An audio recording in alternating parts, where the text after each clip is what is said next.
Oi, gente, tudo bem? Hoje eu vim aqui fazer uma correção comentada com vocês e também falar um pouquinho sobre o nosso conteúdo para verificação de aprendizagem, que será na segunda-feira, dia 20, tá bom? Então vamos lá, né? Essa matéria aqui, ela é sobre mais propriamente falando, equação de primeiro grau. Para que a gente consiga resolver uma equação, primeiro a gente tem que entender o que é uma equação, né? Coloquei aqui uma pequena descrição. Toda equação possui igualdade incógnita. O que é incógnita? É um número desconhecido que é representado na matemática por uma letra, que pode ser qualquer letra, mas geralmente a gente usa x. E tem que ter uma igualdade, que é o sinal de igual. Resolver uma equação é encontrar o valor de x que torna a igualdade verdadeira. Então, assim, a gente vai... sempre que a gente estiver trabalhando com equação, a gente vai estar focado em descobrir o valor de x. O valor de x é o valor que satisfaz a equação para que a igualdade esteja correta. E para que a gente consiga fazer isso, existem alguns passos. Eu coloquei aqui, ó, passo 1. Colocar no primeiro membro todos os termos que possuem incógnita, ou seja, colocar no primeiro membro todas as letras. Passo 2. Colocar no segundo membro todos os termos que não possuem incógnitas, ou seja, colocar no segundo membro todos os termos que sejam números. E passo 3, simplificar as expressões em cada membro. E, por fim, isolar a incógnita no primeiro membro e achar o valor. Então, vamos lá, né? As nossas atividades. No exercício 1, eu tenho a equação x mais 5 igual a 15. Então, a pergunta é, que número que eu coloco no lugar do x que dá 15? Aqui a gente consegue ver de cara que é 10, né, pessoal? Que é 10. Mas vamos provar isso daí?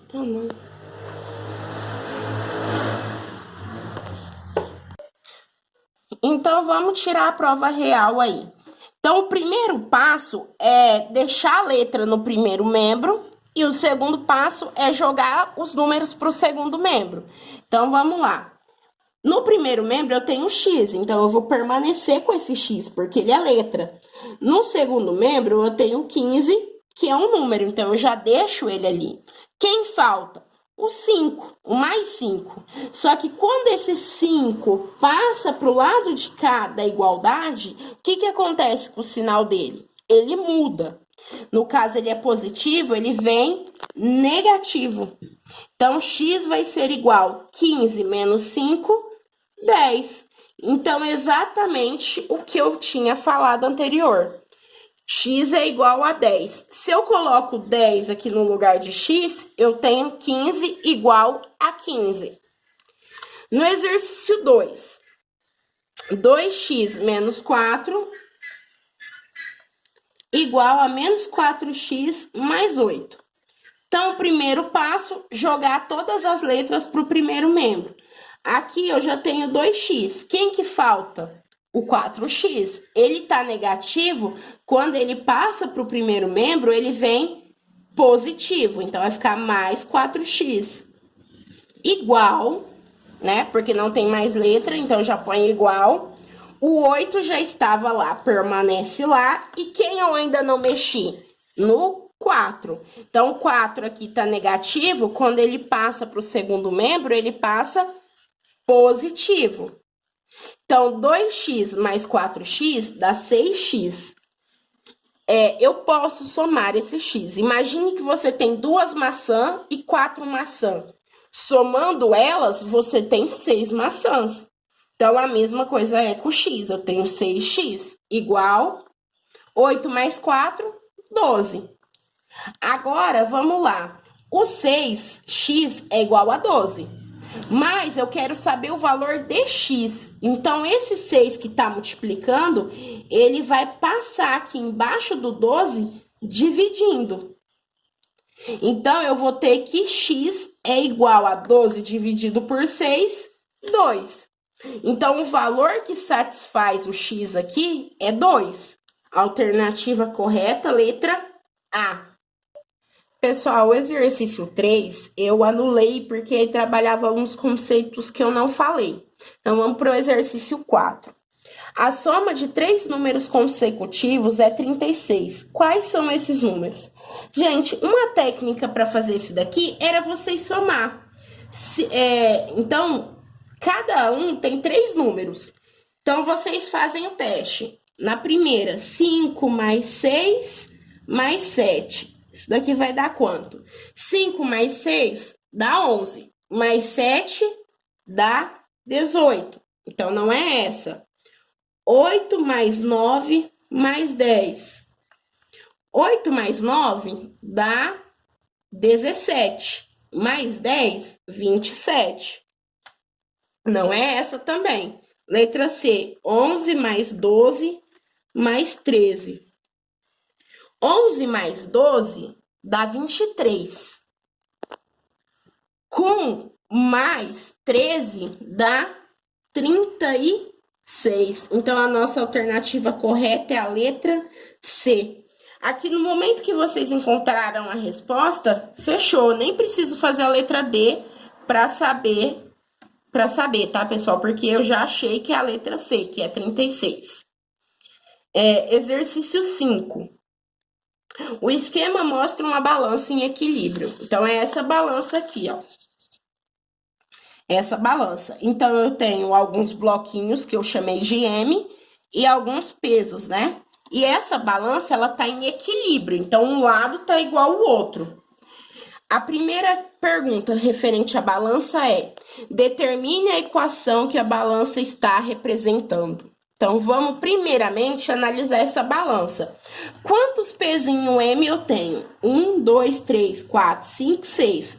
Então, do lado de cada balança, eu tenho 6 pesos M. Então, 6 vezes M.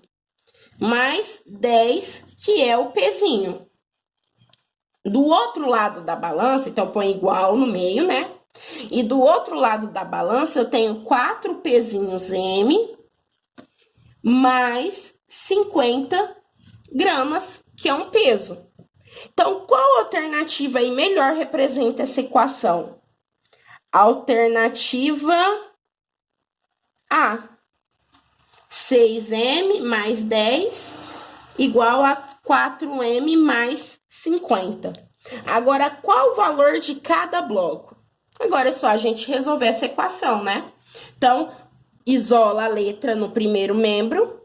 Lembrando vocês que o primeiro membro é antes da igualdade. E segundo membro é depois da igualdade. Então, eu vou isolar. Aqui eu já tenho 6M. Quando eu passo esse 4M para cá, ele vem negativo. Igual, isolei todas as letras, agora eu vou pros números. Aqui eu já tenho 50. Quando eu passo esse 10 para o segundo membro, ele vem negativo, porque ele está positivo. Então, 50 menos 10. O que eu tenho que lembrar vocês? Que quando o número está acompanhando a letra, ele está junto com ela. Então, eu tenho que carregar ele também, ok? Então, 6M menos 4M dá 2M, igual 50 menos 10, 40. Agora, o que está multiplicando vai vir dividindo. 40 dividido por 2 dá 20. Então, o nosso M é igual a 20. Então, a alternativa C. E o exercício 6 considerando que as balanças estão em equilíbrio, que a balança está em equilíbrio, né? Qual é o valor de X? Então, de um lado, a gente tem 2 pezinhos com X aí, que a gente não sabe quanto vale. Tem um peso de 5 e aqui a gente tem um peso de 13. A gente consegue fazer essa conta de cabeça, né? Ó, se aqui é 13, aqui eu já tenho 5. 13 menos 5 dá 8. Então, 8 para distribuir para 2 pezinhos vai dar quanto? 4 para cada, não é? Só que a gente também consegue fazer isso através da equação. De que forma? Eu tenho dois pesos com valor x, então eu tenho 2x mais o pezinho de 5 igual, porque sempre no meio a gente representa uma igualdade, a 13. Agora eu isolo o x. 2x é igual a 13, né? Esse 5 tá positivo, ele vem negativo. Então, 2x é igual a 13 menos 5, dá 8. Então, x é igual a 8 dividido por 2, x é igual a 4. Então, cada pezinho desse vale 4. Então, 4 mais 4, 8. Com 5, 13. 13 é igual a 13. Agora, gente, eu quero falar um pouco com vocês sobre gráficos, né? Que foi o último conteúdo aí que eu passei. O que eu quero que vocês saibam sobre gráfico? O gráfico, a gente viu, né, lá atrás, gráfico no sentido de tabulação de dados. Aqui a gente vai ver gráfico como plano cartesiano. O plano cartesiano, ele é formado pelos eixos x, que é o eixo deitado, e o eixo y, que é esse em pé.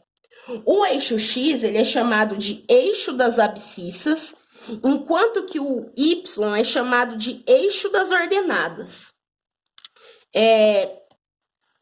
Aí existem alguns pontos importantes. Aqui a gente está pegando nesse gráfico somente a parte positiva de x e a parte positiva de y. Só que aqui, ó, se a gente alongar para cá, a gente tem a parte negativa de x, que é menos 1, menos 2 e vai. E se a gente alongar para baixo y, a gente também vai ter a parte negativa, menos 1, menos 2 e vai. Ou seja, ele tem 4 lados, sendo 2 positivos e 2 negativos, o gráfico. Agora, vamos lá. Par ordenado. O que é um par ordenado? O par ordenado, ele é formado pelo número de x e um de y. Por exemplo, aqui. Esse pontinho aqui, ele é formado pelo 1 de x e o 2 de y. Então, sempre que eu tiver um par ordenado, um vai ser referente a x e o outro referente a y. Vamos lá, então. Aqui. Primeiro passo para a gente construir um gráfico é o escolher os valores de x. Então, a gente escolhe valores para x para encontrar os valores de y, porque a gente precisa dos dois valores para construir um gráfico, ok? Então, a gente tem uma função, por exemplo, aqui, ó, y é igual a x mais 1, a gente fala que essa é uma função, né? Pode ver que ela é uma equação, mas quando a gente relaciona ela a gráfico, ela vira uma função. Então, ela é uma função e, portanto, ela tem um gráfico. Então, x é um número e y é outro. Quando a gente vai encontrar os pares ordenados, a gente coloca, por exemplo, aqui, ó, valores para x. Por exemplo, x valendo 0, 1, 2 e 3. Aí, eu vou substituir esses valores de x aqui nessa continha. Então, quando o x vale 0, o y vale 1. Quando o x vale 1, 1 mais 1, 2, o y vale 2. Quando o x vale 2, o y vale 3. E quando o x vale 3, o y vale 4. E com isso, a gente tem os nossos pares ordenados xy, que é o que a gente usa para construir um gráfico. Mais aqui abaixo é os pares ordenados no gráfico. Então, ó, o par ordenado 1, menos 1 e 0. Então, vai ser menos 1 de x, que tá aqui, e o 0 de y. O 0, ele tá sempre no meio, tanto para o y quanto para o x. Então, menos 1 e 0, a bolinha tá no menos 1, porque é menos 1 de y e 0 de x. Agora, quando é 0 de x e 1 de y, a bolinha vai estar no 1 do y. Então, gente, vocês sempre têm que ver a ligação dos pontos como pares ordenados. Então, eu vou ver aqui, ó, o par ordenado 2 e 3. 2 de x, então o 2 está aqui no x, que é o eixo do x, e o 3 está aqui no eixo do y. Então, o encontro deles vai ser esse pontinho aqui, que é o par ordenado. E aí, vocês percebem que vai formar o quê? Uma reta. Porque uma função do primeiro grau, ela tem uma reta como resposta. Mas o que eu quero que vocês entendam aí do gráfico é o que é um par ordenado, quem é o eixo x, o eixo y, e como montar esse gráfico. Que foi aí o último exercício que eu deixei para vocês, né? Que era para montar um gráfico a partir da lei de formação que eu deixei. Mas no mais é isso, gente. Eu espero que vocês consigam se sair bem aí na verificação. E qualquer dúvida, eu estou à disposição.